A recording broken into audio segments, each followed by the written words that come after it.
Hello, everybody. Testtubegamer here with another episode of the podcast, joined with Burgundy, and that's a very non-generic title. Podcast. Well, let's see. We were gonna do TTG and Burgundy until we came up with a better name. I haven't talked to you in 2 weeks, so. No, there was whatchamacallit? Lack of podcast. I don't know. Last week there was no podcast, but it's okay. You'd think we'd have double the content to talk about, but I'm just waiting on Overwatch, to be honest. Oh yeah, most of my time is going into that game. I have like my entire terabyte hard drive full of Overwatch footage, but I haven't done anything with it yet because I'm still playing.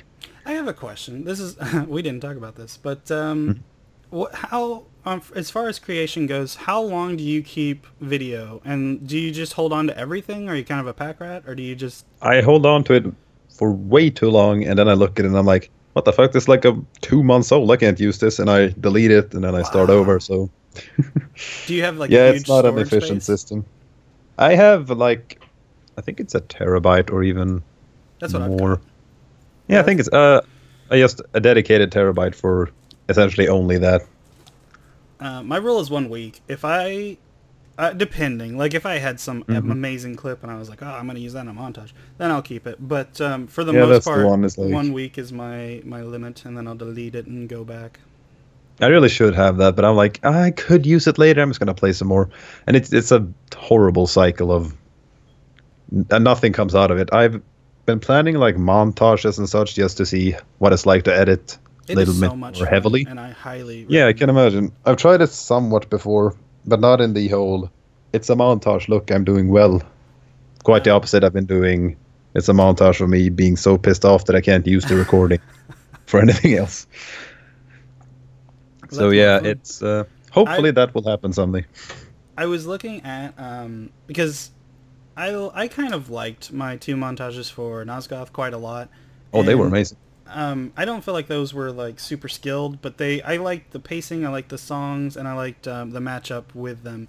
And what I've noticed is first off, montages have become a big joke, like a huge joke. It's not considered serious almost at all anymore. People kind of make fun. The more memey and silly it is, the more those quality screaming teens and all that stuff. It's just a big. It's like a dedicated parody of itself. Concept. Yeah. You can never make a serious montage of anything anymore. I do make serious ones, and so but nobody. I was just saying, I was looking throughout all the different ones that you can see on YouTube and stuff, all the popular ones, the most generic music, because I guess they want to monetize it. That's the biggest problem, and just really, really generic. What's the word? Okay, for like Overwatch in particular, you would see clips of people pressing Q on McCree, which is his ult, which is the dead aim or whatever. Ass. That was total ass. It was like, and not just once, but like 4 clips of that in a row. And it's just like, why not? None of that was impressive. Like he had good positioning, but who cares? That's so boring. That's another issue I've run into with the whole using the footage. Because I'm like, is this worthy of a montage? Because if you're playing Tracer and you dash back and forth and shoot someone, then teleport back and dash a little bit more, it looks cool, but that's your standard Tracer stuff. So, especially in Overwatch, I feel like it's hard to determine what's a montage-worthy clip if you want to make a serious quality montage. My mantra for the ones that I only did 2. It's not like I'm some guru or anything, but I do enjoy them. I watch them occasionally, whenever I get bored. My structure was 2 kills, 3 kills, 4 kills, which is the most you can get in that game, and things like that, and then outplays. So there would be, whenever I would bowl sentinels out of the sky or something, I consider that to be an outplay thing. So that would be the structure: 2 kills, 3 kills, 4 kills, bolas, and so and then they would just rinse and repeat. And the same thing for vampire side. You would do 2s, 3s, and 4s, and so I felt like that built up, and then I would do the syncing with music and stuff like that to go, I don't know, to make it more interesting or whatever, and then play out through there. So that's exactly what I'm hoping to do with Overwatch eventually, is start doing that again. And I almost want to see a resurgence, because when I was really young, watching YouTube videos, I would always watch montages of Call of Duty, which is, I understand that this is where the joke came from, but back then they were really well-made videos. It's just insane. I might put a couple links in the description to some of my favorites because I don't know. I feel like it's a dead art that I would love to see come back. And it's montage parody is very much alive, but an actual montage is very rare. I'll watch a montage parody, and it is funny. Like it I think they're hilarious, but it's like it's not. That's all you get. You can't find one that is. I've seen one in the past like 2 years from GB99. Are you familiar with him? Oh yeah, I do. Yeah, the League of Legends guy. He made a montage for Rivals of Aether, the Smash clone that came out a while ago. Rivals of Aether. You do? I love that game. Holy shit! You play it? I love Raster. Is that the electric lady? He's the it's the bird. I like the electric lady, but I suck overall, so it doesn't matter. Yeah, I'm not very good. You can't even compare, I promise you. But he made one with like, what do you call Maple, the little ferret thing. He ran like classical music in the background, and it was an actual serious attempt at a montage, and I thought it was really good. But that's the only one I've seen that isn't like smoke weed every day, air horns and whatever. Which is funny again, but it's like... It's just... I don't like jokes that are run into the ground. That's the difference between a good joke and a meme. It's like... Oh, man. And memes are great when they first come out, but then they just use them for months and months and months. Yeah, that's the nature of them. It's like, good lord. Okay, we're in on it. Everybody's in on the joke. Just please stop saying the same thing. You know, that real quick, we don't have to go too far into this, but... on the forums for League of Legends, I remember if you mentioned Rammus's name, they would... Yes, you already know. That thread was dead. I didn't know, but I could imagine. It was awful. Like, you could not bring up a serious topic and then have someone mention Rammus without losing that topic completely. It was awful. Yeah, that's cancerous. The few times I visit 9gag these days, if I'm tremendously bored, I just get so depressed, because it's like, there's a... What do you call it? Yeah, I know. If there's segments of that website, it's like, oh, here are some posts involving gaming and geeky stuff, and it's just check out my PC rig, check out this girl's cosplay, check out this la la la la, and the comments are just meme after meme after meme after meme after misogyny after meme after meme. You're like, it can be funny, but it's, I don't know, man. It's just so overdone that for me, I can't opt out of it. I try to enter the mind of someone commenting a meme after 5 people already did it. Yeah, the same meme, yeah. What were they thinking? It's like, I'm gonna contribute this bit of entertainment. It's like, what? I don't know. It's just that instant reward of getting upvoted. So like, we'll go to Reddit for a second. Whenever you get that karma influx, you know, I don't know. It just is verification for any idea that you had, whether it's yours or not. It makes it makes you feel a little warm inside, I'll say. And so that's what these people are doing, man. They've seen tried and true posts, you know, whatever the meme may be. Like, for instance, a long time ago on YouTube, Justin Bieber was everyone's most hated person on earth or whatever. And so the like bar used to be color-coded or whatever, half red, half yellow, or green or whatever. Oh, yeah. And so people would say, you know, the like bar is the size of Justin Bieber's penis, you know, stuff like that. And that's not funny at all. But if you see 400 likes on that, like, that was not abnormal. To, like, people, because they hated Justin Bieber, they're like, yeah, fuck that guy. And so they would upvote this retarded-ass joke. I don't know. That kind of stuff just really brings me down. I don't know why. I think about it too much. I'm like, there's someone sitting there like, I already said it, but it's depressing. You gotta let it go, because it's just them trying to reaffirm their ridiculous... I mean, if it feels good for them, then wonderful. But does it really? No, of course not. Like, there's no real... It's kind of... Okay, we're getting really feel for them. Here, but, like, Facebook posts and stuff like that, where people do duck faces and things like that. Yeah. Do they really enjoy that? No. Do they like getting 50 likes or whatever from their friends? Oh, yeah. Yeah. I mean, does it mean anything? No. But it's that instant gratification that people want and seek. Yeah. So, we gotta get off this. Let's go. Yeah, we can get this too. All right, let's get into some gaming. I bought Star Fox Zero for the Nintendo Wii, and I want to love this game. so much, and I do to some extent, but it ham-fists those stupid-ass motion controls into your face, and it makes you do it. You can turn it off and play, when you're in the regular R-Wing is what they're called, you can control it like a regular game, and it feels great, it's fantastic, I love it, I miss it, I was like, all right, we're good to go. And then stage 3 comes up, and it makes you do the walker, and the walker, you have to use those stupid ass motion controls. It will not let you turn it off, and it's so, like, the button control is so terrible. Like, you press L and there's 3 ways to turn, including motion controls, and then you have to use all of them, and it's just so bad. It's so, and if I would just give in and look at the little screen to aim and stuff, it would be better.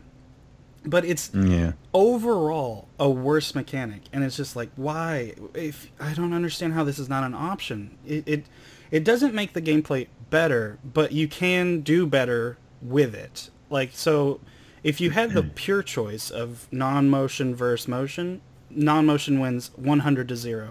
But since you have to do it, you can try to do it with non-motion controls, but you know, you're just shooting yourself in the foot and limiting half of your ability to play the game. And so I guess I should give in and just play it the way they intend, but god damn, I can't do it. I hate it. It makes me so angry. Well, motion control is the thing that just killed any hope that I had for Nintendo being worst selling system. Good company again. Worst selling system. They are launching the NX very, very soon. Probably within the next year or whatever. But they're abandoning ship. They're like, oh, this went really bad. This went sideways. Yeah. Worst selling. But I mean, the fucking Star Fox release could have been such a huge, just income fuel for them, or whatever you want to call it. And then they still throw the shit that everyone who is even remotely interested in Star Fox will be a veteran gamer, so to speak. And they all hate motion control. What do you... I got into a fight, not a fight, but I got into a debate with a friend. A brawl. We pounded it out. But no, he was saying that, because I've said this, you know, creativity is bred through innovation, and so trying to push the boundaries of what people are used to can be good. And I agree with that, but forcing them to do something they do not want to do is the wrong way to go about it. You can't do that. And that's what Star Fox Zero does. And so, like, you said it yourself. When was the last Star Fox game? 16 years ago, something like that? Like, actual Star Fox. Shitty. The point is, like, no one that played that game is going to touch Star Fox Zero and be like, oh, this is perfect. This is exactly what I've been waiting for. And anyone that's new to the series, I would say that those motion controls are not even ironed out to perfection. Do you understand what I'm saying? Like, it's done okay, but it's not good. It's not great at all.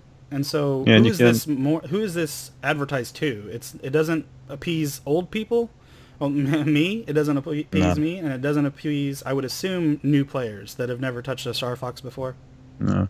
I mean, it might appease someone who has never played a game in their entire life. That's a possible demographic. So they'll be like, oh, this is neat. But they won't. And stuff. Yeah, exactly. But barely that demographic either. I don't understand how... They've been in the game for the longest time, essentially. And they refuse to evolve. It's like, no, we're going to focus on being a family-friendly console. But people who play your top titles, like Smash Brothers... Oh, man. That's not popular because it's family friendly. It's a fun party game, but the competitive scene and people playing online to play competitively, even though that's kind of trash, that's the big demographic, and they just refuse to acknowledge it at all turns. They tried to cut it off. They tried whenever they were right about before Smash 4 came out, Melee had a scene that was still there but dying off, and they were trying very hard to recreate the magic that was existed the previous 14 years. And Nintendo actually put a cease and desist, I believe, and said, do not stream this game anymore, blah blah blah blah blah. And it got just everybody on, it got huge on Reddit. People were like, oh no, this is terrible news, because people held onto that game for a large majority of their life. You're talking, if they started playing when they were 12 years old and they're 24 or something now, you know, that's almost their whole life dedicated to this game, and they tried to take it away, and so it was met with an iron fist. People were so pissed that Nintendo had to back down. Yeah. I don't understand how they can be so out of touch when this is their market. You can't make YouTube videos of our game in a profitable manner, so you might as well not. Yeah. And you can't stream it, and you can't do this, and we refuse to make proper online gameplay. It's just... I don't know what's true or not, but I've always heard they just don't quite understand the customs of online as we know it in America or the other countries. Yeah, but how is that possible? I don't know. I honestly don't know. They're surrounded by online. Like, Eastern Asia, as I understand, is pretty damn down with online gaming and competitive gaming. I don't know if it's this, like...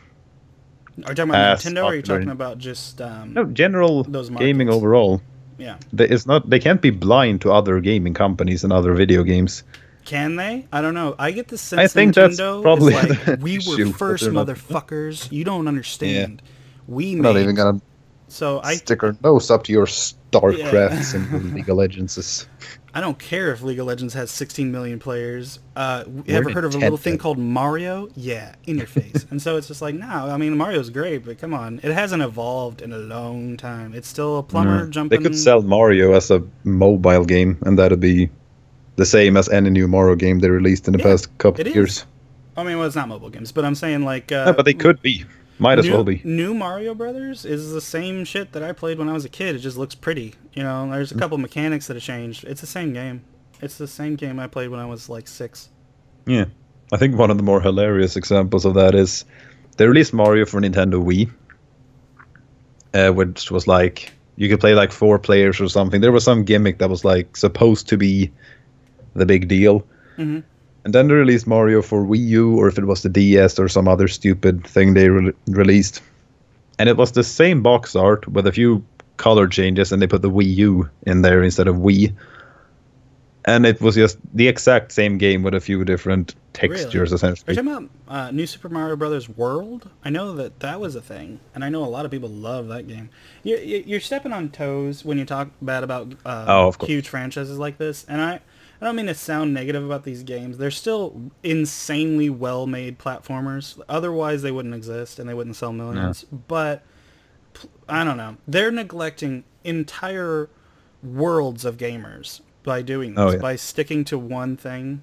And strangling their own company in the process. I agree completely. And we're familiar with that, because I feel like Nosgoth did that shit for a long time. They were suicidal. They were like, you know what? These chests, that's the way to go. These keys, that's the way to go.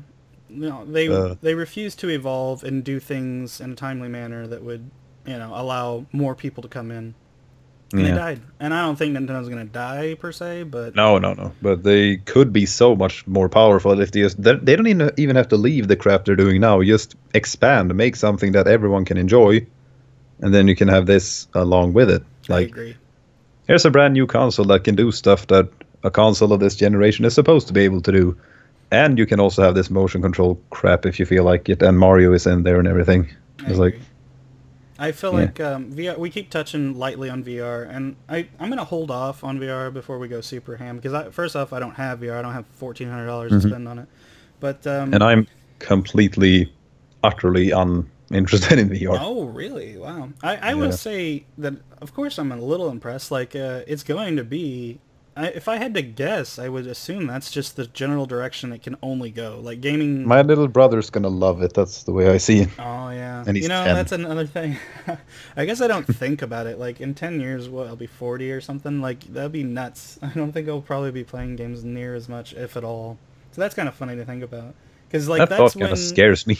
Yeah, it's kind of interesting. I didn't think about it, is what's hilarious. I was just thinking, like, when I get my headset, that's gonna be great. But no, I guess when you think about it, it probably... won't be playing that much, but and if we are, I think we'll be these grudgy old dudes like PC and League of Legends and top-down strategy games or shooters. That's the way to go, and everyone else is like flying around their room in a whatever.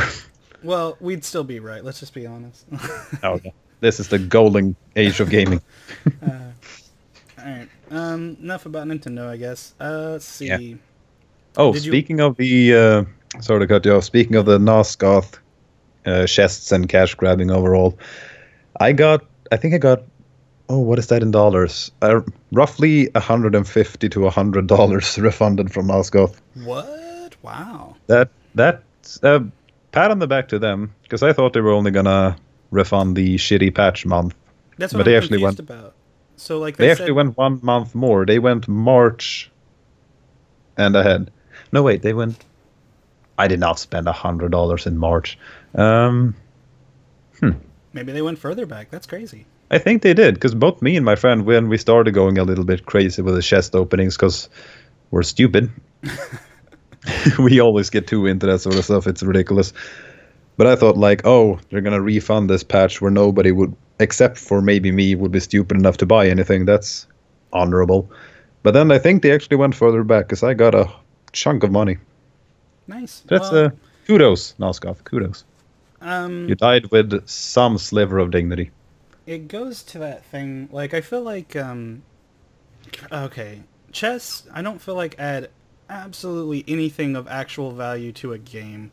They add a mini game of will you get something awesome or a piece of shit. And they add a pleasure of cosmetics with a strange paywall behind it. Like, just let me buy the skins. Don't make exclusives and shit like that. League of Legends has done that for a long time, but I guess I've heard Hextech crafting and loot. Are you familiar? Yeah, boy. It's here, and it's... I don't know why they did it and what it will amount to, because it's... You can win... for every game, based on how well you do, as I understand it, you get either a skin shard, a fragment of a skin fragment, for either a skin or a ward skin or whatever piece of crap, or you can get it for a champion. I don't see who this is supposed to appeal to, because if you get enough shards of a skin, you can actually win the skin. But you have to unlock it using a key, and you build keys with essence and orange essence and blue essence, as I understand it. And you could either pay for that, those building materials, or you can win them very, very, very slowly. That sounds awful. So, and I don't know why they do it, since they don't have any. They don't have any RNG cosmetics. Like, you don't have to roll a die and hope you get a Morgana skin, for example. You can just go and buy it. So why would you do this? Because and probably it appeals it's more to that money. Gambling nature. People love. Yeah, but there's nothing. I feel like Noskov had this problem too. They don't have enough value in their cosmetics to be doing something like this. I wouldn't gamble on Noskov. Wait, I did. I wouldn't gamble on League of Legends skins or League of Legends champions. Never again. Oh, never again until Overwatch becomes that thing. I mean, although I think they're avoiding that. Yeah, so it's the future. I feel like we're already in. We try to hold on to things that we did in the past, and it's just not going to happen.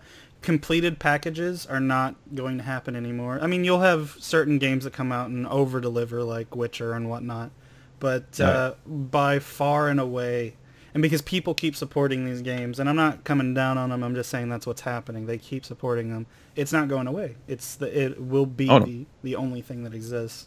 I'm part of the problem. I can admit that. Yeah, we all are. We all are. You can point fingers, but it's just the truth is gaming in general accepts. Yeah, and it does appeal to people. It would seem like, because when I started playing League, for example, I was like, yeah, I'm gonna spend money to look differently in a free video game. Morons, that's not gonna happen. But then as I started to get a champion that I felt comfortable with, I was like, would be neat to show off this particular pick of mine. I care about. I'm just gonna buy a cheaper skin. Who is it? Oh, a cheaper skin. My first skin, I think, was Evelyn. When she's black instead of... She has black clothing instead of purple. That was the worst. Yeah, it's not even a good skin. I was like, yeah, I'm gonna get this. Because it was cheap, and it was like, okay, I can mark that I play Evelyn, because I won one game with her. I won very few games back in the day, so it was a big deal for me. I remember early Evelyn, dude. She had that stun. She used to be... I never played that one, sadly. I played this stupidly OP one they made after that. Because if you went AP with the second iteration of Evelyn, you were essentially dealing like 500 damage per hate spike, and it was like, oh. Jesus. Oh, that's a thing. She used to be AD back in the day. Yeah, I've seen videos of that, and I think I would have loved playing her, but it was a lot of fun. It really was. She looked pretty... Now I think she's in a good place. She's like, you can go AP, you can go tanky, you can go AD, it doesn't matter. You'll be pretty useful anyways. She used to be called the walking ward. Because I know.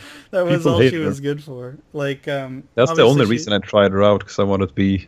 When it comes to competitive games, I'm sort of a closeted hipster. I'm like, well, if I can make this shitty champ work, then I'll be a good and unique player.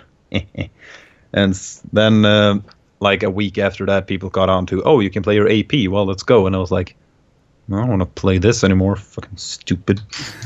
So, I have some issues when it comes to that sort of thing. I was always, I would say a tier whore, because I would always play a champ and then they would get nerfed into the ground, and it's like I'd move to the next champ. Because like I played Fizz, Ari, Lee Sin, who else? Like who are the big ones? Just anyone that was huge that got nerfed. You're a OP abuser, so to speak. Definitely. Yeah, I love nerfs because if I played like mid to low tier in terms of popularity, and if they get a minor nerf, if they're on the way up, people just drop them immediately, and I'm like, oh, now I guess nobody's playing Trundle because he can't bite towers anymore.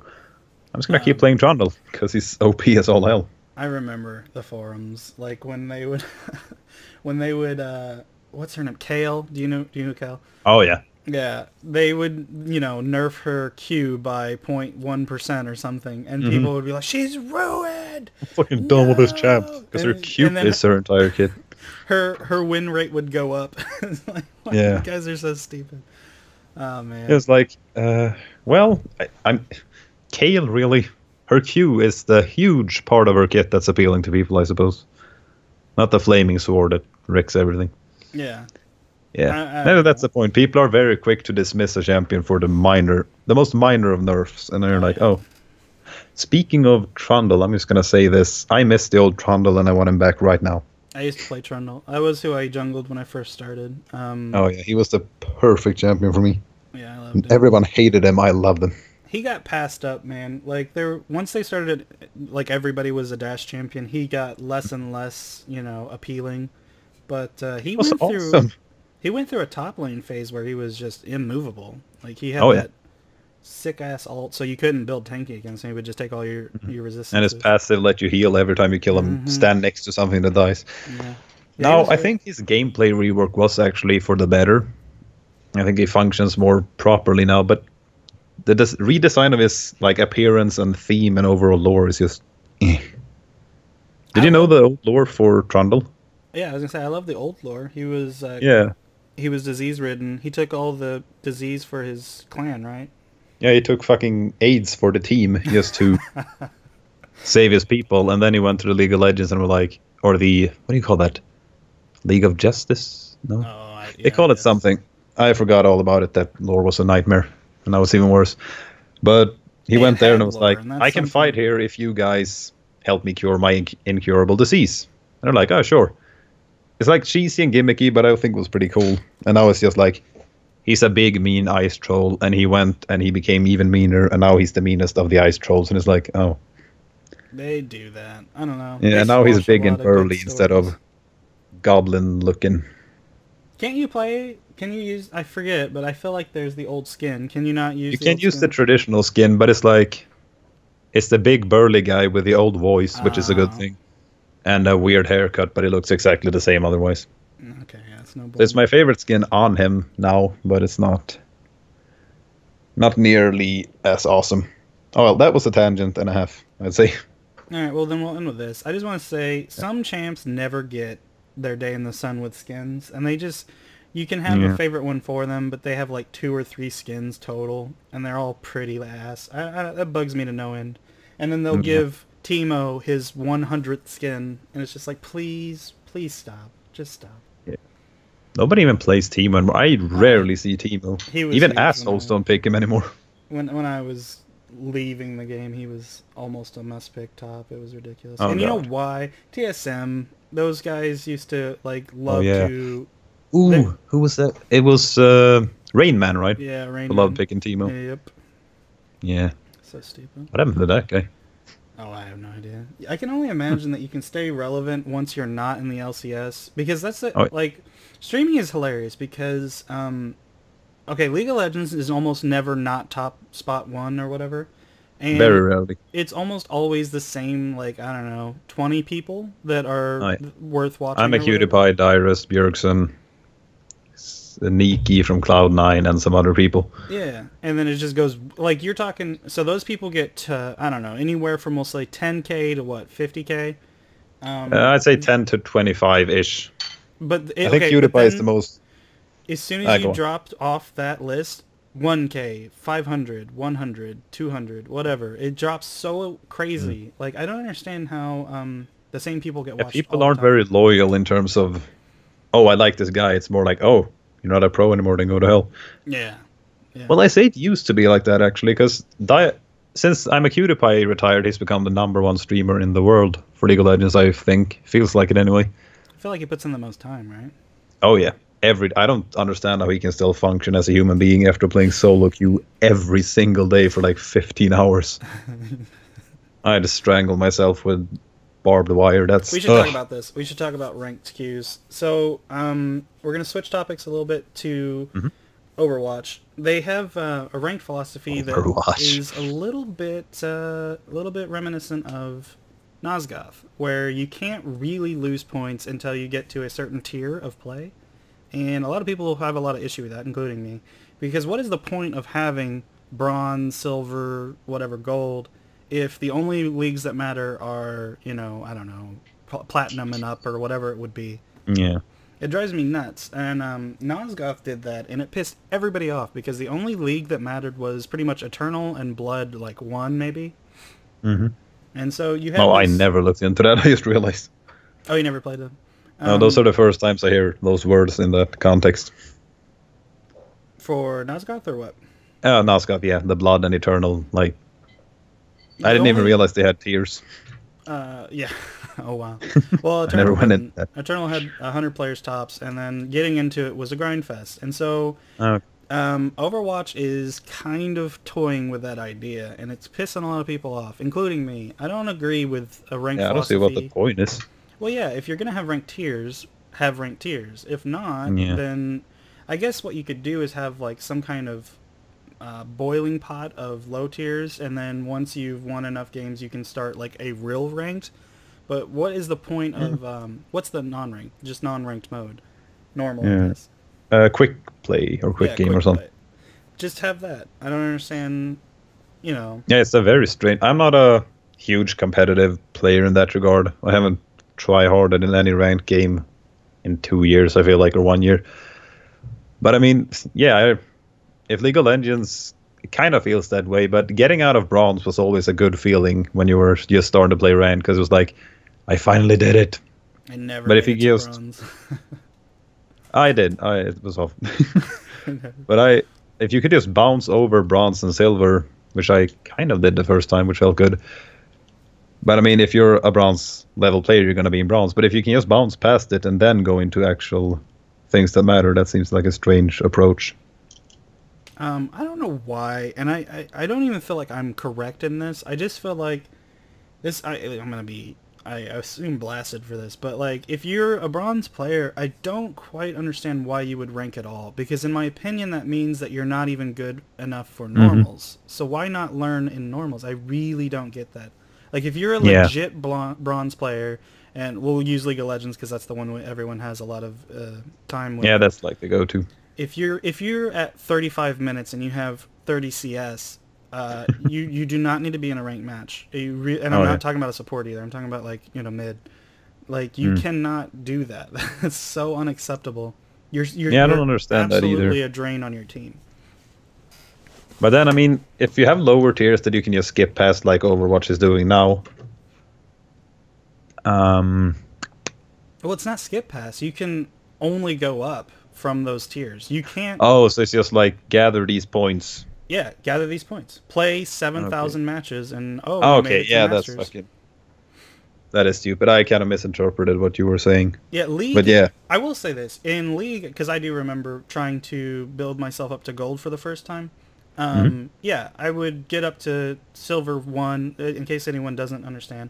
They had silver 5, 4, 3, 2, 1, and then once you get 1, you would go to gold 5. So, anyway, I would build up to silver 1 or whatever and lose some matches and then get demoted back to silver 2 or whatever. And that was, I will say, it felt frustrating and add a lot of... I think what it is, it messes with the psyche of a lot of people. People get so desperate for a win that they become toxic to the players around them and blame every issue that they made. Even if you made 100 mistakes, you still are like, this Annie has 12 CS at 20 minutes, you know, like what I'm saying? Mm-hmm. And so you just hold on to everything except for what you've done wrong, and you don't actually improve.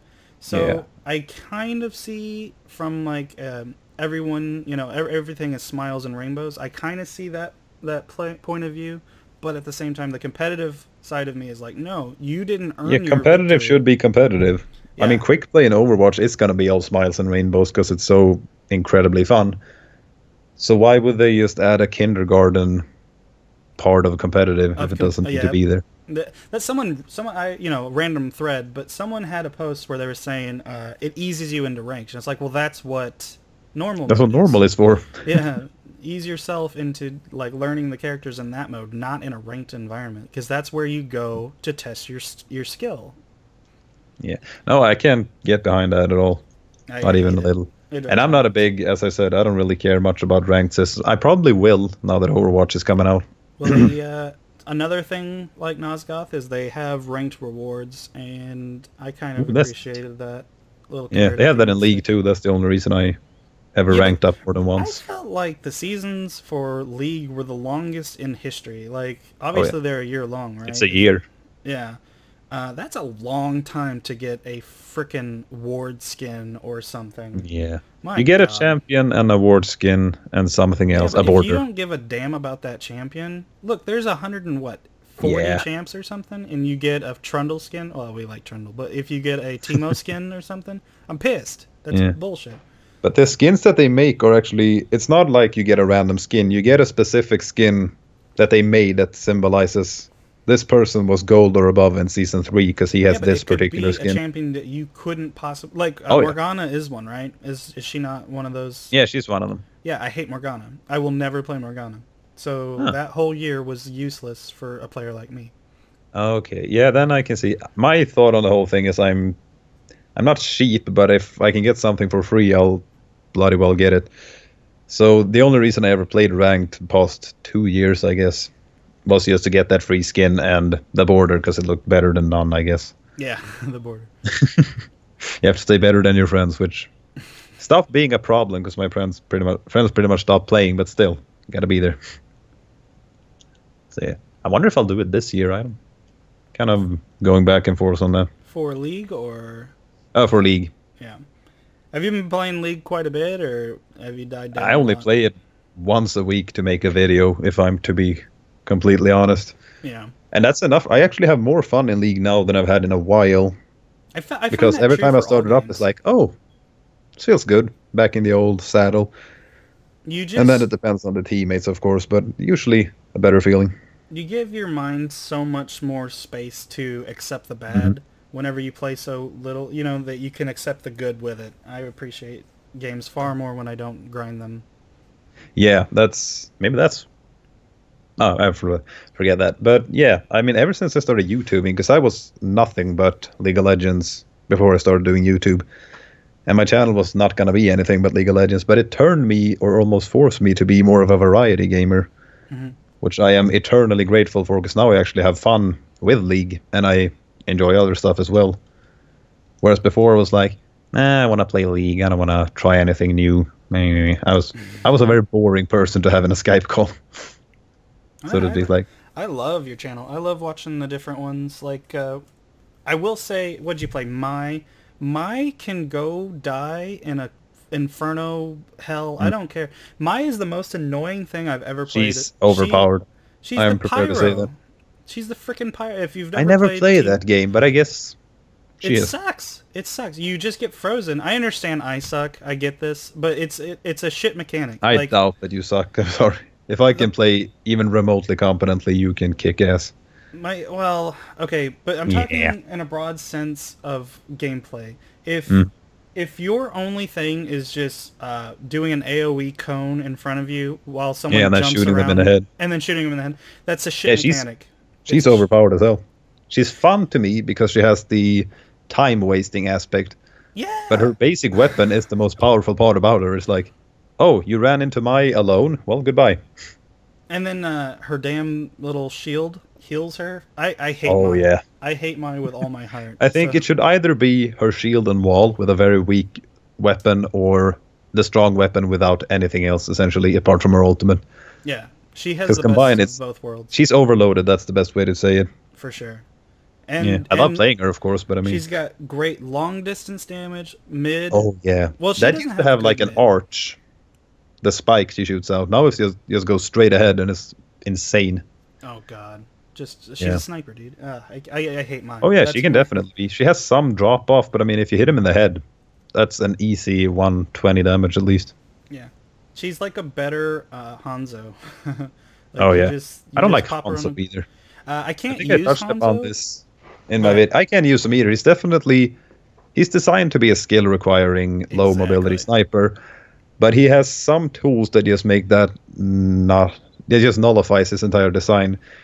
His scatter arrow is like Oh, shoot it F that Scato in a arrow. corridor and hope for the best, and it's like, well, what? Why should he have that? He should be rewarded for being a skillful shooter. That's the Yeah. whole point. And then his ultimate, I think, is fine if he didn't have the scatter arrow. But the fact that if you're an assassin mobile character trying to go up close and finish off a Hanzo, he can just put up a barrage of spamming left click and hope that he gets a headshot or two and you're dead. So he doesn't even have to pull his string back all the way to get the most of his weapon, which I think is stupid. Oh, I didn't know that. So to get this he does clear, have that. to get this clear, if you don't charge an arrow, it does the exact amount of damage. No, that if you it would does charge- less damage, but Okay. it does enough to kill someone with a headshot. Okay. At least most assassins, I feel. Like Tracer, she's gone. So anyone Maybe sub Reaper. 200 health. Yeah, essentially. It feels like it at least. And I'm like, come on. So unless you're coming from behind him and nowhere but behind him, he can very easily finish you off at close quarters. Well, I've been one shot by that damn scatter arrow more times than I can count, and I only played for 4 hours. It was like, god damn it. It's so... It's like, if he shot me in the head with a clean headshot, I'd be like, oh man, that's skillful of him. But when it's a scatter arrow, it's like, oh, I was in the vicinity of his cursor, I'm sorry. Yeah. It's So ridiculous. yeah, that's my pet can- peeve of him. We're going to be talking a lot about Overwatch in the coming months, because that game kicks ass. It's really, really good. They But hit it has everything so really, quickly. really weird design choices. Like, I can't quite wrap my head around the idea that the sniper of the game, Widowmaker, which I love her so much, she's so much fun. Oh, I can imagine. She has a freaking submachine gun. Why? Oh yeah, I was gonna say it feels like they did something to that because it hits hard as all hell. Used to be like she had it to splash you in the face while she was running away, but now I've been playing a lot of Tracer. I can admit to. I'm not very good, but she's so incredibly fun to play. And it used to be if you got up close to her and she didn't manage to snipe you, then she'd be dead. Which is maybe why they would buff her submachine gun. But now, the past couple of days, it's been like, oh, that's my health bar gone. Not because she got a headshot or even a body shot. She just held down left click and used her submachine. It's like, Yeah, I don't Again, quite it takes away understand- from the skillful factor of being a sniper. Yeah, I don't understand having these dual... Obviously, you're not going to go in and be a badass with Widow. That's not the point. But I don't quite Exactly. understand giving her an out for up close, because the whole point of her is to kill you from across the map or whatever. Yeah, and be in the correct position at the right time. That's the whole femme fatale assassin thing. I agree. And she has... what's that hook? I don't know what it's called. I'll just call Oh it yeah, that's called the grappling hook thing. the grappling hook. That is fantastic, number one. And then number two is it gets you out of quite a few sticky situations, because there's quite a few characters, like McCree, he's not going to be able to chase you down. Things No. like that. She's not going to be able to chase you down, I don't think. I don't like McCree either. I don't like anyone I but Tracer. love McCree. So I'm just going to tell everybody right now, unless they make some insane changes, that is who you're going to see. Like, kind of how like I almost always played Scout. That's what you're going to see is McCree, because I love that character so much. I like the aspect of his long range, if you're skilled, damage. I love it. Much like the other snipers. But his stun thing, it feels like it feels gimmicky. It's like your primary goal is to use your ultimate, of course. But if you stun someone, empty your clip, and they're dead. And it's like, eh. I know that It's everyone's a almost bitching about the guaranteed fan. kill combo. I don't like that. Okay, so I know I read the beta patches and more as I get more and more interested, which is only going up. And a lot of the channel will be dedicated to patch notes and discussion about the champions' power levels and things like that. And they change it, is what I was going to say, is they change it quite often. His fan, it has a delay on it now. So whenever you push right-click, it does 6 shots. Yeah, but they increase the duration of his stun. But it also decreased the time in which you can shoot into that. So everyone else can shoot into a stun more because it lasts longer. McCree but you can't shoot in. Yeah, that was the whole concept of that change. So they're It's still stupid. Shut up. Just kidding. I have no doubt in my mind that McCree is stupid because everyone's stupid. Doing that was like the most immensely satisfying thing for me. And I know I just bitched about my being able to freeze you and then headshot you. I would say it's a lot harder to hit that stun than it is to freeze somebody. Definitely. So but when you do, it's pretty much guaranteed. Yeah. Oh, but it feels good. I mean, I don't play McCree all that much, but when I play Mai and I freeze someone who's completely alone, no chance in hell of fighting me, it's like, goodbye. Have you gone through all 24 champs or heroes? Or I actually haven't. I haven't played... maybe I have tried everyone once at least. Yeah. No, I haven't tried all the supports, I don't think. Or all the tanks. Let's see, Symmetra. Well, we don't have to name them all. I played Symmetra. I've tried them all one game perhaps, but I've given up on them immediately almost if I didn't like them. Oh, really? Wow. From what I understand, that's the game is based around hot swapping. So like if they have... I like that actually. Oh, I love that. That was huge in Nazca. Makes it hard to make. It turns me into an asshole when I make videos because I'm like, come on guys, we need a tank and a healer, but I'm gonna keep playing Tracer if that's okay. But Reaper looked cool. No, I agree. Everyone gets in that mentality. Everyone wants to do DPS, and from what I've heard and seen on the forums, obviously I didn't get any time with ranked because I only had like 3 hours. I snuck into the beta also. I have no idea why it worked, but I loaded... I think they did like a weekend or something. Did I miss the weekend? No. Oh, I think you were in the weekend. Well, I would have been able to play the whole weekend then, right? Oh, yeah. They did something, but maybe... Whatever they did, I only caught the very last few hours of it because it finally kicked me out, but it let me in for 3 hours or whatever. And it was awesome. I loved it. I can imagine. Holy shit. The only champs I got was McCree, Hanzo, and... Was there one more? Oh, Widowmaker. And so I pretty much... No one else at all. And each one of those champs have really, really appealing gameplay, and that just made me more excited. It's like, wow. Yeah, I can imagine they're right up here. I love it how you go for the precisions, like difficult characters by comparison, and I go for Tracer, Junkrat, and Pharah. It's like, oh. Well, is Tracer hit scan? I don't really know. Hit scan, wait. So in regards, like, okay, in Nosgoth terms, the only hit scan characters were Prophet, Scout, and what's it called? Hunter. The other 3 were not hit scan. Like an axe travel. It just means non-travel time. So like when you press click, it hits. Actually, no, it doesn't have any travel time because you get immediate hit markers when you blast someone from afar. But blasting from afar deals no damage, obviously. Yeah, yeah. I wouldn't say Tracer is non-skill at all, but I'd say you can get very far with very little. Well, in other words, I can play her, and it goes fairly well. Where you can, she's forgiving. So like in Nosgoth terms, it would be like playing on the vampire side. Playing the what's it called? Deceiver was very forgiving. You could get out of a lot of situations with Shroud and stuff like that, and people weren't used to. Or Sentinel, for that matter, because of the mobility. And so Tracer seems like you can zip in and then have 2 more... I don't know what those are called. Those dashes? No, she has 3 dashes, blinks or whatever. Blinks, okay, we'll call it that. And then she has the Echo ultimate to just... Oh yeah, you don't... Maybe you're not familiar with Echo. He's a League of Legends character who can just return to 4 seconds back in time and heal himself and yada yada. And she, with her E, goes back in time to where she started her dashing, and she has the amount of ammo and health and dashes that she had in that location. Oh, interesting. So, ammo count. You can just drain a clip and then use the ultimate to go back? It's not an ultimate, it's her E. Her E. Oh, okay. It's a basic ability, which makes it very, very forgiving indeed. Now, So you can dash in, shoot a little bit, dash out. I have a question real quick. If you, let's say you were at 50 health or something, and then you get a health pack, and then you press E, will you go back down to 50 health? Oh, no. It stays up, okay. Yeah. That's just interesting. I don't think you can use your E unless you have dashed within a period of time. If you have all your dashes up, I don't think you can use your E to return, because... Okay. Yeah, so it won't heal you either, you'll just... So if, say, you walk and you haven't dashed in a while and you get shot and you press E, nothing will happen.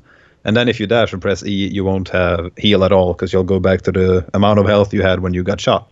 So, yeah. So this is interesting. So how do the charges work? Do you have 3 charges and then you use 3 and then it'll start a cooldown once you use the yeah, it'll one? go back like you get 1 back, and if you wait a little longer, you get 2 and then 3. Okay. So it goes, I think it has like, is it 4 seconds in between everyone? It feels like 4. I haven't looked it up or anything, but just I need a player. I can't from playing her that much, I think she has 4 seconds on every dash. She is amazing. Pick her up immediately. There's so many. I didn't get to touch Reaper. He looks fun. He's fun. I like him. He's all about positioning and patience, which is cool. Oh, I think he's the truest assassin in a weird way, because he doesn't have what you've been used to in assassins in terms of League of Legends and stuff, like dashing and whacking all over the place. He's about finding someone off guard, killing them, and then either getting out of there or killing someone else. It's really cool. So you get rewarded for being in the thick of things because of your healing passive. He picks up little healing orbs from people that die around him. Or any people that die, I think. And then... oh, yeah, exactly. Pretty much. But you have to pick them up individually. Oh, okay. They're like a drop. I just really like what they did with him, because he is an assassin that doesn't have all these dash, dash, dash. He has mobility, but it's very... you have to plan out your mobility. If you're going to teleport into a position, you better hope you catch someone off guard and don't run into 5 people. Can you get shot in that teleport thing? In the shard trap you can. He crosses his arms and stands there for 2 seconds, I think, and you can get killed within that time. And then if people see where you're gonna teleport to, they can just be prepared to shoot you in the head, essentially. Yeah, I did. It's very high risk, killing high reward. What's that visor for Widowmaker? The visor. I don't know what that's her called. Freaking radar Wall thing. hacks, man. Wall hacks. Yeah. is first off, it's amazing, and number 2 is it's really rewarding to see someone doing that teleport and then shooting their location. I didn't know. I don't know if you could shoot in it, but definitely whenever he got to his location, he got shot in the face. Yeah, when he comes out of the ground, and I think when he reaches his full height, you can shoot him.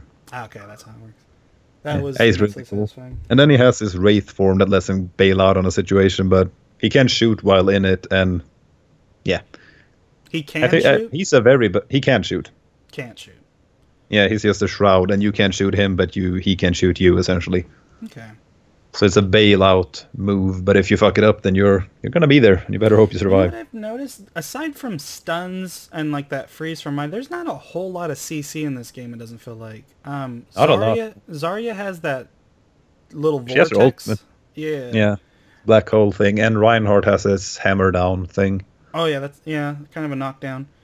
Aside from that though, there's not a whole lot of CC. Junkrat traps is a CC, and my stupidness, of course. I did not see not one Junkrat, not the entire time. My team or their team. And you're happier for it, I say. He is not unbalanced, but he's a pain in the ass. Oh, there is one that I didn't think about. What's the fat dude? Roadhog? Oh yeah, he has his hook. That's a form of CC. And then there's a lot of knockback forms of CC, like Pharah can shoot her little bouncy bomb that sends you flying. Lucio can shoot a shock wave at you that pushes you backwards, and I think every hit from Reinhardt pushes you backward. Oh, really? And Roadhog's ultimate pushes you backward, I realized today as I fell off a cliff. When he starts doing his little meat grinder thing, you bounce a little bit. Well, quite a bit, I'd say. I don't know. I really am excited for a game with this much variety. Pretty much since League of Legends, there hasn't been one where each character feels super unique and has a lot to bring to a composition. And I can't wait for the game to release, which is May 3rd is early access. If you bought the game, you can play that. And I did. Yeah, I think a lot of us are. I bought it. Oh, yeah. And then it's open to the rest of the world on the 5th till the 9th. And then the actual release is the 28th, I believe. Is that right? Yeah, 28th, 26th, somewhere along those lines. Well, whatever. At the end of the month, everyone will be diving in, including me. But it looks good. I really am excited to be playing something so polished and so... Yeah, it's incredible. I mean, people are saying that Blizzard just picks shit up that other people have already made. And they do. Like, this is Team Fortress E, but it's a Team Fortress at the most highest, what do you call it, form of design or perfection. Pinnacle. It's amazing. Pinnacle, yeah. That's the word. At the pinnacle of whatever. I can't English stuff. That's fine. We can talk about that really quick. I feel like League of Legends came and took all the stuff from Dota and made it accessible, interesting, and well thought out. And so, like, all those things that you could do in Dota, they got transferred into a better, I will say, a better game. Like, all the mechanics and things like that. And then it invented its own, too, along the way. Oh, yeah. This kind of makes me think of something I've had in a complaint or pet peeve I've had for a few years now that Blizzard could solve with this strategy that they're having right now, picking things up and polishing it up to perfection. I want Blizzard to make a survival game, like a multiplayer survival. Such as, I mean, not necessarily Blizzard, but I want someone to make an accessible and well-made and well-optimized Rust or DayZ or whatever. Oh, what have you? Oh, those. I was thinking the wrong thing completely. I was thinking, what is that? God damn it. Not Dead Rising. What was the Valve game? Oh, Left 4 Dead? Left 4 Dead. That's what I thought you meant. I was like, oh, okay, yeah. But no, no, so not you that. want the Rust experience. The crafting I want it, but survival. I think Rust, the original interrogation, what do you call it? Iteration of Rust was actually the original interrogation of the Rust devs. I'd actually like to see that because they did some weird things. But the first iteration of Rust, which was actually the best game in that genre that I've played because it made sense. The shooting made sense and everything looked polished. There wasn't any annoying animation or anything like that. Whereas DayZ and H1Z1 and the like, they are so clunky and annoying to play, and people are like, well, that's part of the challenge, managing your inventory. Yeah, it's so stupid. I hate that argument because my friends talked me into playing DayZ, or no, H1Z1 King of the Hill, or Kill of the Hill, or King of the Kill, whatever they call it. And I think it was fun, like the concept is Hunger Games nightmare sort of thing. But the game is so clunky and poorly optimized. It's like shooting, you have no idea where it's gonna go. People die 2 seconds after you shoot them dead. Like, they keep walking and then they fall over. That sort of thing. It was buggy. I don't care what anyone says. All of them are. I don't know what the fucking problem is. Yeah, they need to get off that, where it's like, oh, no, it's just part of the game. No, it's not. Yeah, it's part of the challenge. It's lame. F that. Why would anyone want a 10-second delay to an action? Yeah. That's stupid. And it's like, DayZ, standalone, that's a shit heap all on itself. But, like, I walked off a ledge and now my leg's broken. Well, you have to be careful in this harsh terrain. It's a 1 centimeter ledge, you piece of shit. I love that. The idea behind that genre would have made me go bananas when I was a kid. Everybody was super and it made me go DayZ. Semi-bananas in this day and age. But none of them do it well, apart from the first Rust, which I don't know what they did with or why they did it, but everything's purple now in the new Rust. They made a completely new Rust. You can play the old one. You can play the old one still, which is called Classic or something like that. So they let you keep the old game, but they drop development. And now they have a new one on a new engine, and it looks weird to me. It's just like everything's got this purple tint to it, and it feels like one of the other ones, just clunky and poorly optimized. Purple tint? Why? Battlefield 3, it's kind of bluish all the time. Yeah. The world is sort of like a blue thing to it, and this has purple. To me it does. I don't know if other people have this issue, but to me it's just purple everywhere, and it pisses me off. What a bizarre choice. Yeah, because it was something like along the lines of, well, the engine that we built this game on is very limited and we want to do this instead. But this engine just seems worse in every single way. So I don't know. Are you familiar with the culling? Do you know what that is? That looks pretty cool. Yeah, I watched, I might as well go ahead and shout him out. Skylab Gaming, a YouTuber of our size, I guess, plays it a lot, and I've seen it through him. And it looks fun, but it's like, meh. I don't know. Not for you. Again, it seems poorly optimized.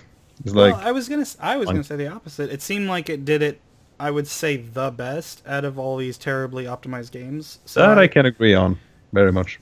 I haven't played it, but I watch I don't know if you're familiar with the Smash Brothers Melee pros, but anyway, Mango, he's a streamer and he plays that shit all the time, and he's really good at it, and it's fun to watch him play.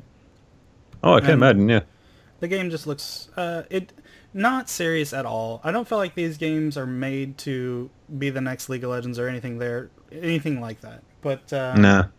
It's just a fun old game. Yeah, for what they are, time killing and all that stuff, it looks fun. It looks enjoyable. Yeah, I think it looks decent enough, but it still has this. Maybe I'm just jaded now, and I won't give anything in this area a chance. But it looks still like it's, You want that full experience, huh? I want a Blizzard level polishing. Yeah. Then I'll be happy and I'll play it. Because the fighting in that game is also like clunky and weird. Yeah. And it's all about fighting people, so it's like a rock, paper, scissors. Like if you're blocking, exactly. You gotta and then it brings them. you back to, well, that's part of the challenge. No, that's part of a stupid game design. Yeah. I don't know. I have a very one-sided opinion on these things, so. I have a thing where I'm not... I still don't think Melee games have not been perfected. And you know what's funny is Nosgoth was close. I wouldn't say perfect, because being 1 inch above somebody and Melee's going right through him was infuriating. Yeah. But regardless, it was really well done. I love the charge mechanic. I think that's something that never gets... because obviously ranged versus melee, and so charging that attack and going around a corner that they didn't see, coming, that was, first off, immensely satisfying, and second, really powerful. Like I was so impressed and surprised when I started playing Nosgoth, because I was very on the fence about playing just for the reason that, well, half the time I'll be playing like people who have to like be up close and wail at each other, or wail at people in third person. That looks very clunky and difficult. But it's seamless. Oh, it's perfect. It was seamless. I love the combat in that game so much. They did it so well.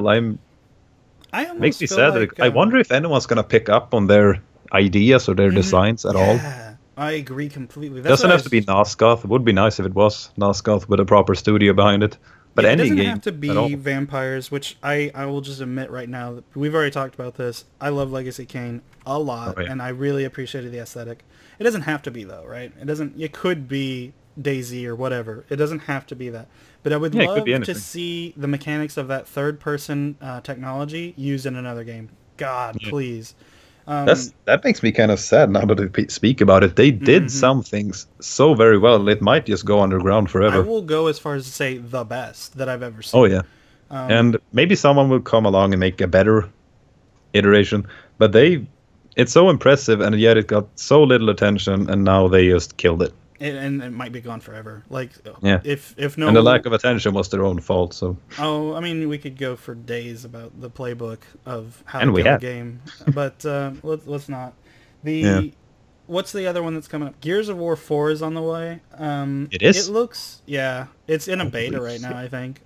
I'm going to tell you right now, I don't give a shit about Gears of War, but it's third person and stuff like that. I don't know if you played it at all. I played the third one. I watched my friend play the first 2, because he's an asshole and didn't let me play. But I played the third one, which I really enjoyed, mainly for the story and the campaign mode, but also for the shooting was very rewarding. It felt very smooth and natural. That game is plagued with imbalances for, like, okay, we were talking about Mei being kind of annoying or whatever. It doesn't matter. The chainsaw gun in that game was stupid in the first one, and then that shotgun was unbearably... Stupid in terms of multiplayer or... Yeah, multiplayer. Okay. And for me, this is why I stopped playing almost, a month after multiplayer, by the way. Because the I never played that game in multiplayer. I feel mainly like because Mainly because of the reason that my friend was talking about. It's like, it's so epic when you get into like the chainsaw battles and you have to spam the thing. And I was like, is that part of the multiplayer, really? Yeah, it's really cool. And I was like, no.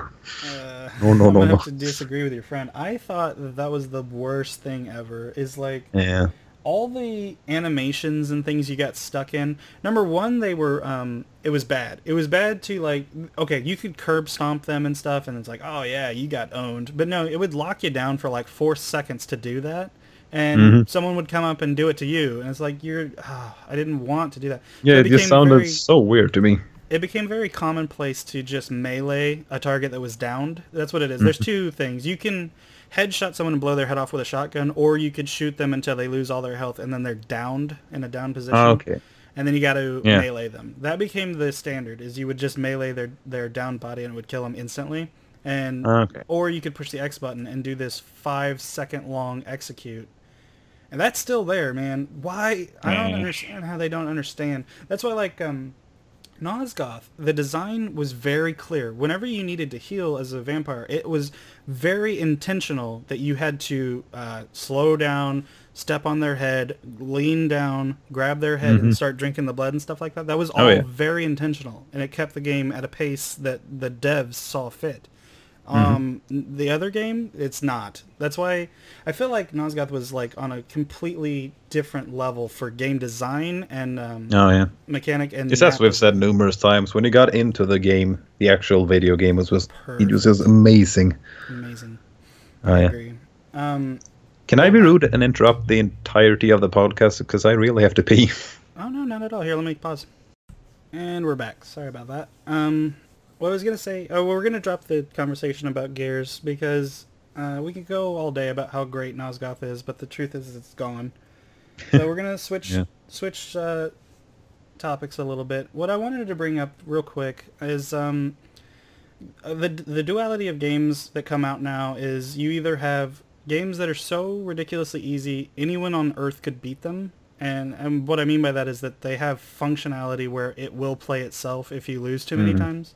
Which why just go watch a movie or something? Like, why are you playing games? Yeah, it's useless. And rarely are those games captivating in terms of storytelling or anything like that. Yeah, what do they bring to the table? Like, I don't Nothing. And the ones that do never have the issue of just being movies. They actually usually have great gameplay to go along with great storytelling. Oh, absolutely. Because there's thought and, an actual passion that goes into the games. Exactly. And so the other spectrum is Dark Souls 3, which, not trying to hate on that, but it is insanely difficult for a large majority of the players, or any gamer. Yeah. Which is the point, admittedly, but it's... I agree. Generally speaking, anyone that's going to play a Dark Souls games knows what they're getting into. But here's my issue, is the difference is that you've got just... the two difficulties. Like, you almost don't even see easy, hard, normal, insane, all that stuff anymore. You kind of rarely see that. And to some extent, all the other modes don't make any difference. There's just easy where you can't die and insane where you will die many, many, many times. And what I wanted to talk about is, okay, so I've bought both Dark Souls 3 and Star Fox, and they're enjoyable in their own unique ways and stuff like that, and I understand that, but I really miss the days where gaming was designed from the ground up to be an experience of its own difficulty. So here, let me get into this, and then we can extrapolate. Metal Gear Solid, the first one for PlayStation, was a unique experience in where there's 40 enemies in the entire game, or less, I think, in the entire game, and the difficulty is so superbly implemented. I don't feel like it was unnecessary or it was not enough. I felt like it was perfect, actually. I actually appreciate every stick in that game. Every screen is perfect. And so a lot of games nowadays, instead of having that pristine design, every boss fight is well thought out and every character's got scripts and stuff like that. Nowadays, you run as far as you can, get into a very sanctioned off room, and it's like, oh, you trigger a scene usually or something, and then 10 people run at you, and that's where the difficulty is now. Will these 10 people have 4,000 health or whatever, you know, or will they be one-shot kills? That's the difficulty now. Yeah. And it makes That's very, very true. It makes it unappealing. I cannot get behind single-player games in this regard anymore. It's just not interesting. I can never get behind I've talked about this before. On-rail single-player games these days are just dead to me. I can't play them. And putting it into words, well, you did it better than I did by saying this. It's like, yeah, you just trigger sequences, and they're not particularly challenging. And even if they are, you just have to figure out how to break the system or abuse the system and then walk past them. Exactly. Actually, you see that in Dark Souls 3 speedruns, and I want to shout this person out. I will type it out because I'm going to have a hard time saying this. Elijah Wood. I will type that out so you guys can find him, but he is, number one, fantastic to watch. He's very interesting and interacts with his chat all the time, which is really appreciated. Number two, it's absolutely insane to watch him break this game in ways that I couldn't dream of to speedrun. And half of it is him running right past all these monsters that I've died, 4,000 times to. Well, that kind of kills the purpose. But I'm not a speedrunner fan, so I can't really put any... It's number one, I can only guarantee... Well, no, I can pretty much guarantee that he has killed every one of these monsters. Yeah, definitely. When you see him get to a boss fight, it's not... Like, for me, it was like, oh, I got to react to, every single situation. To him, it's like he runs up, backstabs it 6 times, and then rolls once, and then backstabs it 6 more times, and it's dead. And it's like, what? Wait a minute. That's the unappealing part to me about that entire game. It looks really cool, and I've kind of been getting more interested in the challenging aspect. I'm usually kind of lazy in terms of games, especially single players. But that game is just break the system. There's a lot of steps involved in breaking the system, but break the system, and it's like... He's got it broke down, but he put... I mean, what, hundreds of hours? I really don't know. He streams like freaking all hours of the day. It's really bizarre. Yeah. He can do that. We cannot do that. We could not dream of doing that. And I don't want to. I don't want to. I just think it's impressive the way that he's broke down one of the hardest games I've ever played. He's got it down to a freaking science. Oh yeah. It must feel so unrewarding to be a speedrunner. I can understand the appeal of watching someone speedrun and be like, holy shit, he's kicking ass. But imagine just grinding the same game, not even trying to enjoy it, and then just being like, yes, I beat it 1 second faster than anyone else ever had. It's just different strokes for different folks. Yeah, exactly. I agree with you 100% that I could never do that. I get it. I see why he enjoys it. And he clearly does. He seems like he's having a really good time interacting with chat and stuff like that. Well, that's fun. The streaming aspect must add a lot to it, I guess. But imagine doing that before you could like build a presence or a personality around just sitting in your room going, okay, if I slam this a little bit faster and go here and break this little, or abuse this glitch in Super Mario Sunshine or whatever, I'll beat the game faster. And it'd be like... It's a smaller niche of community, but without a doubt, it's an extreme perfectionist or extreme competitiveness, which is admirable, but I could never get close to understanding it. Well, that's what it's something that I've just been aching for is, okay, so we can go back to the original topic, the design of difficulty. It's neglected and completely ignored, and I really, really think it's not killing gaming, because I guess gaming's bigger than it's ever been.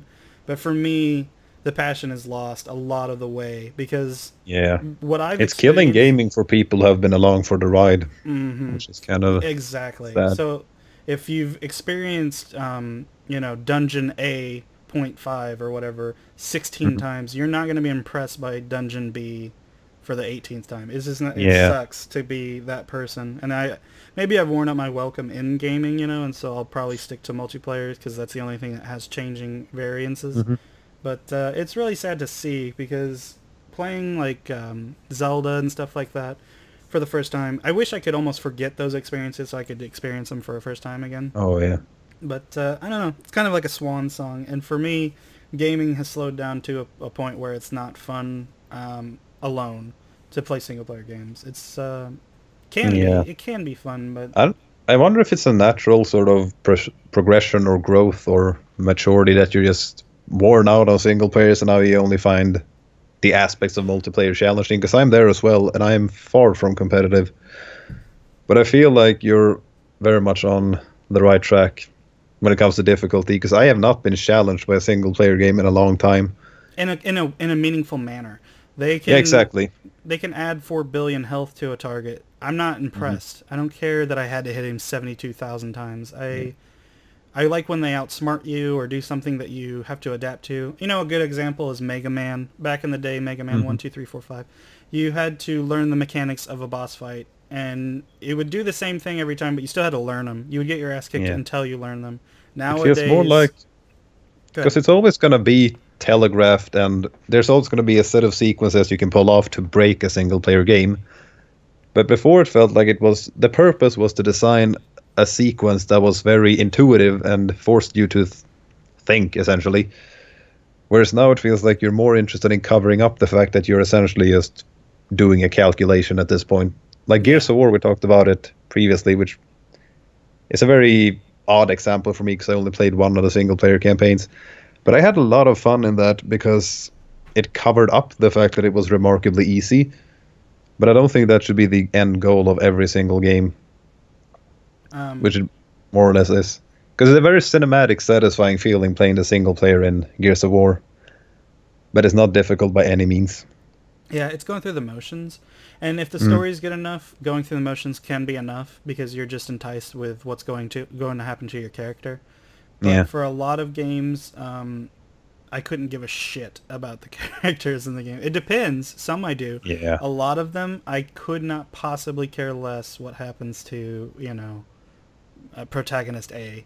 It's really frustrating. So you're saying you didn't care about Soap in Call of Duty? No, Soap needed to survive every time. It was important. He needed to die immediately. Fuck Soap. You don't like Soap? I don't like any of the Call of Duty characters. What kind of name is Soap anyway? No, I'm kidding. Okay, that's pretty classic. Those games were like, we do all this, then there's a Russian guy, then we do all this again, then there's a guy at the end. So shoot him in the eye. Oh my god.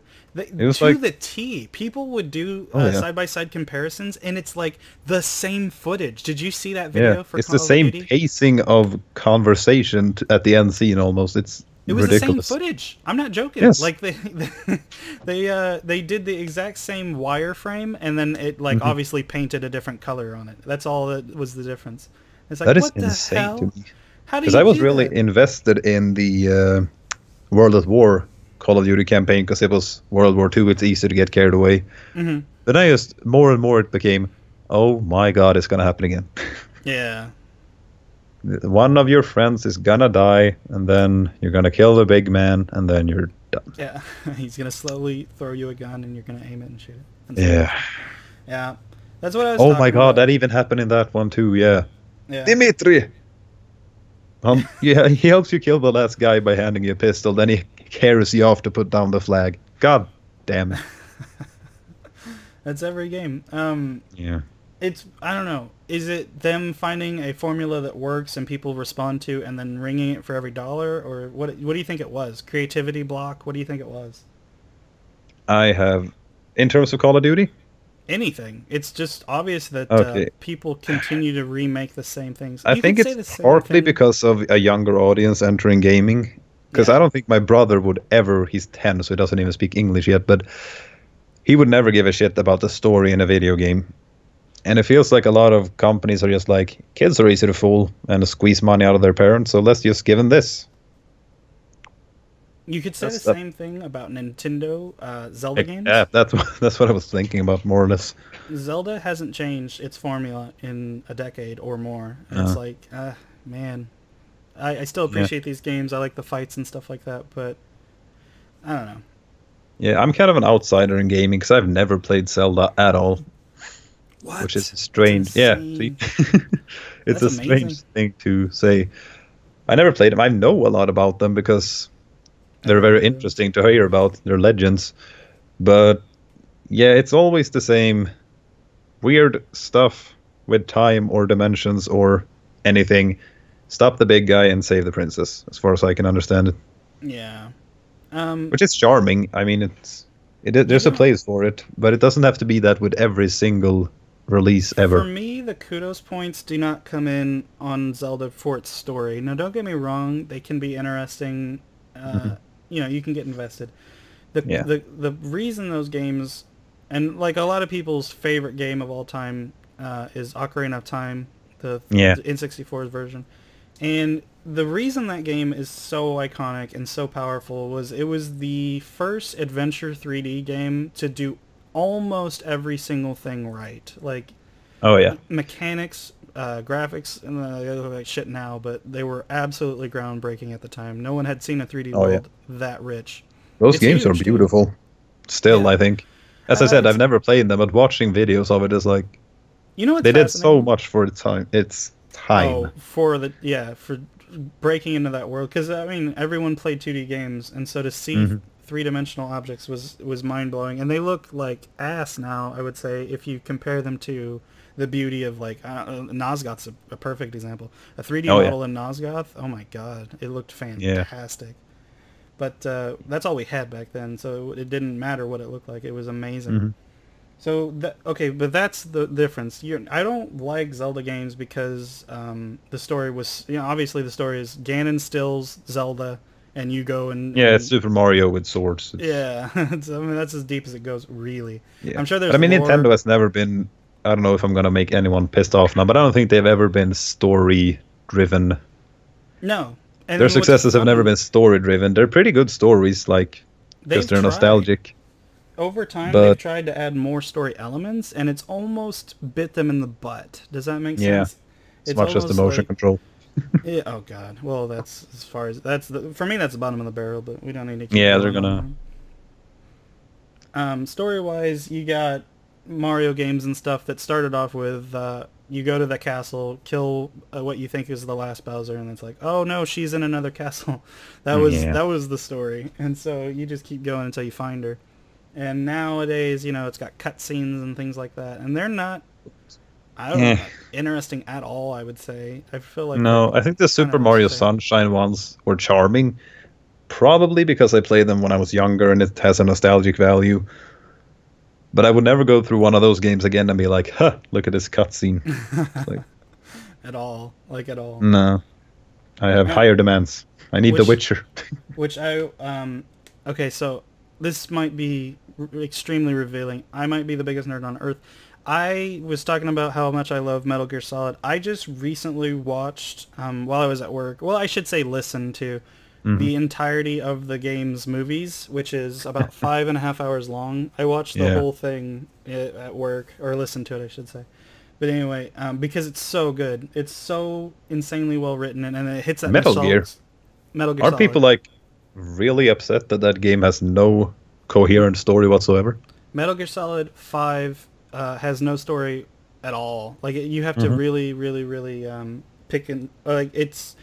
Let's say it's like an hour of story stretched over about 80 hours of gameplay, which is barely exists. But I've heard people talking about it. I never played any Metal Gears, as I said before. That's what I was going to explain. In Metal Gear Solid 1, 2, 3, and 4, the story was far outweighing the gameplay. You'd have sometimes half-hour cutscenes and 10 minutes of gameplay in between that. So, and then that can hit the wrong spot for a lot of people. For me, I thought it was perfect. And so, if they do it right, it's gotta be impressive. As far as it being too convoluted, that can entirely, like, I can see that. But if you stick with it from beginning to end, each game can make sense in its own way. So you just have to kind of pay a lot of attention to, like, what's going on in each cutscene, which can be draining because a lot of people don't want to watch a cutscene. Yeah, exactly. So. All right. Well, we might as well wrap up. Do you have anything on the pipeline that you've been working on? I know I've got. I did a poll because obviously I'm waiting for Overwatch, and I don't know how excited people are to see this, but some people voted to see some Let's Plays, so I'll do that. Just a couple episodes. I don't know if I'll finish it. I don't know if people like it. I don't know anything, but I think it'll be really enjoyable. Yeah, I actually tried that at one point with Star Wars: The Force Unleashed. Oh, okay. Which I think it's still up. It's very enjoyable to make a Let's Play format video because it has all the editing and stuff that you want to put in there in a very relaxed. You don't have to look for like the the amazing play, you can just, cut out the pieces that weren't very interesting. The problem with that one was the PC port was just up the ass of some donkey somewhere. It was horrendous. The AI pretty much stood still and looked at me. So that kind of sucks. I think I only got 2 or 3 episodes out. But it's a fun thing to do, and I think you'll enjoy it and do it well, so to speak. I hope. I don't know.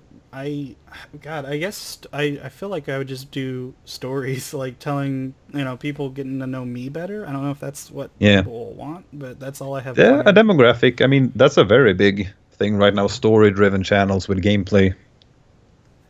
I want to make this clear. I'm not have zero intention of becoming a Let's Player. I feel like that would be draining as all hell, and I don't think I'm that interesting to begin with. So, doing it when you feel like playing it, and you feel like doing it for people would be more rewarding than playing it yourself. That's why I started doing it. Because I was in on the old Star Wars craze that everyone was in last winter. And I was like, I want to play Star Wars The Force Unleashed, but I think I'll enjoy it more if I do it like this. So in that regard, I think you'll enjoy it a whole lot. Yeah, maybe it'll bring back that magic of, so playing a single-player game. We were talking about, like, if you don't grind a game, it's more enjoyable. Maybe playing a game with the intention of showing it to other people and, like, experiencing it with them in a new, unique way will bring fun to it, I hope, maybe? I think it will, actually. It did for me until I got to the aggravation of... Oh, shit, wait. My rude friends are interrupting me. The aggravation of seeing the game being that shitty kind of outweighed me enjoying talking over it. But in a sort of like psycho schizophrenic way, it's a hell of a lot of fun playing and talking out loud while doing it. Yeah, and now we have a reason to do it. Yeah, I hope it at least is, I don't know, received well enough to be watched. I don't know. I don't have a whole lot of aspirations, and I want to make it very clear. Overwatch is the game that I've decided, and that'll be the main focus of the channel when it releases. So I think for the next month, I'll try it out, see how it goes. Nothing past that. But how about you? What do you got planned? I have a lot of things planned, and I could have started doing them a while ago. It's, as I said in the beginning, I have the footage, but I don't have the I don't have the discipline. I just start playing Overwatch instead. The thing is, I have a lot of games that I want to implement to my channel and start uploading, but I want to introduce them with a bang, if you know what I'm saying. I think I said this in my last League of Legends video. I want to introduce them like, hey, I've been playing this, and this is what this is, and make it high quality for my channel. A lot of editing, a script, or sort of a script. And I just haven't gotten around to doing it. So there are some things on the horizon. One I can kind of reveal is Rivals of Aether. I was thinking of doing the whole thing I did with Nosgoth, where I gradually understood the game and uploaded the progress. I love that game. I feel like it's a more accessible, and obviously because it's online and has its own community there. Yeah, I think they did it really well. Yeah, it's a Melee clone with its own unique spin, and I appreciate that. Yeah, and I love the aesthetics and the theme that they went for as well. Oh, the levels are kick-ass. I love them. They knew. See, like, I feel like it was just old Melee players that wanted something a little bit new. 100%. Yeah, you really see it shine through. If you've ever played Melee in any capacity, you will enjoy I haven't, sadly. Oh, really? I tried. I had a GameCube. It's a very strange scenario. My priorities back then were pretty strange. I think I saved... The one game I remember saving up for, really, was Lord of the Rings Return of the King for the GameCube. So my standards were a little out of whack back when I was a kid. I heard that game kicked ass, so... It did kick ass. But it kept me away from the classic Nintendo titles that were on the GameCube, like Wind Waker. Never heard of it until like 2 years ago. And Melee. I've seen a lot of it now, but I've never played it. You're missing out. It maybe... Okay, so here's the problem. Like, obviously, you're not going to find anyone that's never played Melee and is dying to play it. Like, who's that person? But and then the other problem, if you do find someone that's like, oh yeah, I know Melee, I kick ass at Melee, that you don't want to play against that person. It might be fun if that's they the problem I've been having getting into fighting games overall, because people who play Smash, there are some new people on there, but most of them know what they're doing. They know. And people who play Rivals of Aether, they know so much because they're old Melee players, so they just turn my ass inside out and hand it to me with a bow. It's about like Nosgoth, really. Oh yeah, but I mean, fighting games, that was something I was going to bring up actually, but fighting games in general, people are good at them. Kudos to you. Learning a MOBA is one thing.